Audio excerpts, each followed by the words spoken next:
예, 논문을 쓰실 때 구조방정식 모형이 요즘에 대세다. 구조방정식으로 써야 박사 논문답다. 뭐 이런 말들을 요즘에 많이 하고 계십니다. 여러분들도 많이 들어보셨을 거예요. 특히 이제 박사 과정에 계시는 분들 중에서도 사회과학 쪽에 계신 분들은 아마 그런 이야기를 많이 들어보실 겁니다. 지금쯤. 근데 이제 또 어떤 경우에 따라서는 뭐 우리 학교에서는 또 우리 학과에서는 이런 기법들을 많이 쓴다. 또는 우리 학교에서는 우리 학과에서는 저런 기법들을 많이 쓴다. 이런 거를 많이 들으시고 본인은 또 거기에 대해서 또 확인을 하시겠죠. 근데 저한테 오셔가지고 말씀을 하시는 분 중에 저도 이제 속으로 이제 이야기를 들으면서도 참 답답하다 이렇게 느끼는 경우가 어떤 케이스냐면 저한테 뭐라고 하냐면요. 제가 논문 다 찾아봤는데 이런 식으로밖에 안 쓰여진다 이거죠. 그래서 그렇게 써야 된다는 겁니다. 근데 제가 되묻습니다. 뭐라고 되묻냐면 논문 다 찾아보셨다고 말씀을 하셨는데 몇 편 찾아보셨는데요? 물어봅니다. 그럼 뭐 몇백 편을 찾아봤다는 거예요. 몇백 편 찾아봤는데요. 하면은 몇천 편이 아니에요. 그냥 정말 많이 찾은 사람들은 뭐 100편, 200편 정도 찾아봤다는 거예요. 다 그렇다는 거예요. 다 그런 기법을 쓴다는 거죠. 근데 제가 항상 이렇게 말씀드리죠. 저는 한 20년 동안 제가 본 논문만 해도 수십만 편입니다. 수십만 편. 수백만 편일지도 몰라요. 이게 그냥 100편, 200편의 문제가 아니고 저라는 인간은 하루에도 논문을 진짜 1년 365일 논문을 계속 봅니다. 그게 지금 20년째입니다. 제가 본 뭔가 연구 설계를 하기 위해서 연구 설계도 진짜 패턴이 어마어마하게 다양한 연구 설계를 다 해봤지만 그 연구 설계를 하기 위해서 선행연구 조사는 저는 반드시 하는 사람이기 때문에 선행연구 조사를 얼마나 많이 했겠습니까? 그러면은 저는 그 동일한 주제에 대해서 다른 기법 또는 동일한 변수에 대해서 다른 기법으로 쓰여진 것을 정말 많이 봤는데 본인은 그 한 가지밖에 못 봤다고 딱 단언을 하는 거예요. 그 기법 아니면 안 된다고. 제가 미치는 거죠.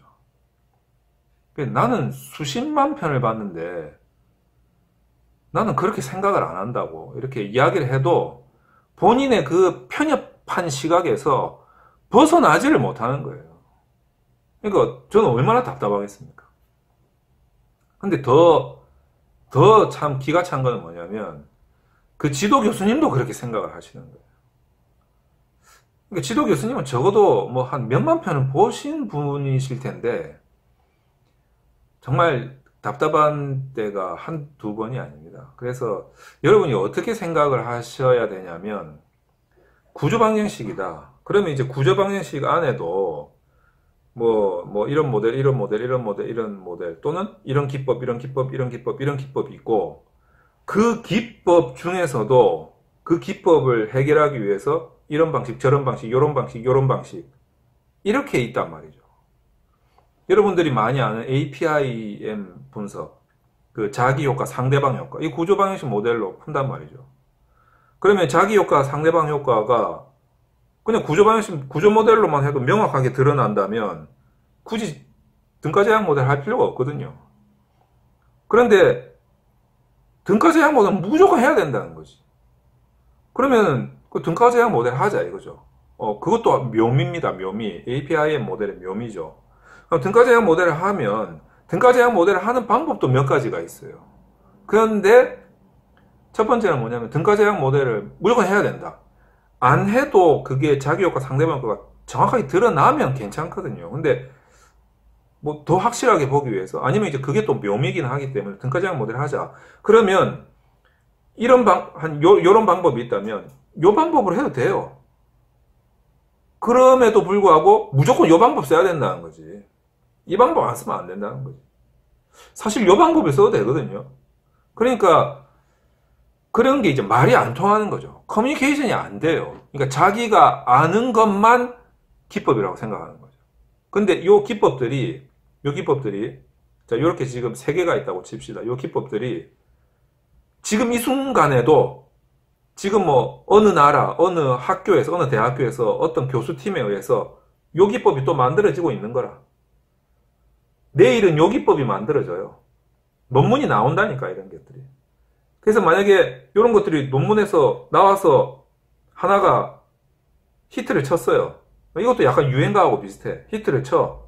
그럼 요 기법이 또 유행이 돼서 자자자자자자자 또 이런 거 나오기 시작하는 거죠. 계속 따라서 쓰는 거예요. 근데 웃긴 거는 만약에 요 기법이 정말 어떤 뭐 수학적으로나 통계학적으로나 또는 사회학적으로 말도 안 되는 거다 라고 했는데 거기에 대한 검증도 없이 그냥 유행처럼 써지는 거예요. 그래서 제가 이제 모 대학교 통계학과 교수님 학과장님하고 이야기를 하다가 그 교수님도 그 외국의 아주 저명한 대학교 통계학과 박사님이시거든요. 국립대학교 학과장을 하시는 분인데도 그분도 그 이야기를 하시더라고요. 통계학자 입장에서 봤을 때도 이게 분명히 잘못된 건데 그냥 유행처럼 써진다는 거죠. 그래서 이런 오류를 타 학문에서 쓰여지고 있기 때문에 자기 전문임에도 불구하고 지적하기가 어렵다는 겁니다. 왜냐하면 제가 이제 느낀 건 뭐냐면 자신이 없다라는 거죠. 왜냐하면 그 여러분들 구조방정식 모형에서 헤이우드 케이스라고 들어보셨을 겁니다. 어떤 거냐면 오차가 음수가 나오는 경우죠. 여러분 생각해 보십시오. 상식적으로 오차가 있으면 있고 없으면 없고 0이냐 아니면 이제 양수냐의 문제죠.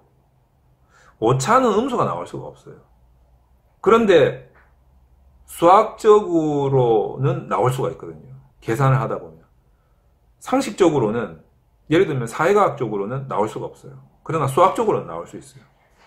그러면 수학 쪽에서 오차가 생긴 거죠. 수학 쪽에서 오류가 생긴 거죠. 이제 그런 오류가 있을 수 있기 때문에 수학이나 통계학을 전공하신 분도 이 공식이 다른 학문에서 사용되었을 때 그 결과에 대한 옳고 그름에 대한 판단은 그 학문에서 책임져야 될 부분입니다. 그렇기 때문에 함부로 가타부타 이야기를 할 수가 없다는 거죠. 그러면은 이 두 개를 다 잘 아는 사람의 입장에서 봤을 때는 그게 약간 판단이 씁니다. 그래서 이제 뭐 저도 가끔 가다가 보면 이제 블로그 같은 데다가 글을 이런 부분에 대해서 많이 올립니다. 이거는 문제가 있다 없다 뭐 이런 식으로.